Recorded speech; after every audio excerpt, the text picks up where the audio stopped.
Още едно напомняне за жегите.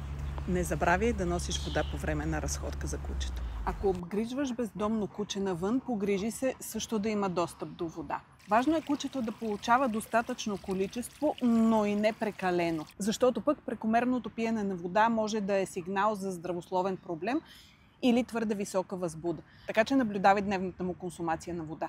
От колко вода на ден се нуждае кучето, зависи от неговия размер, диета, възраст, ниво на активност и сезона. Обикновено се казва между 50-60 мл на килограм тегло.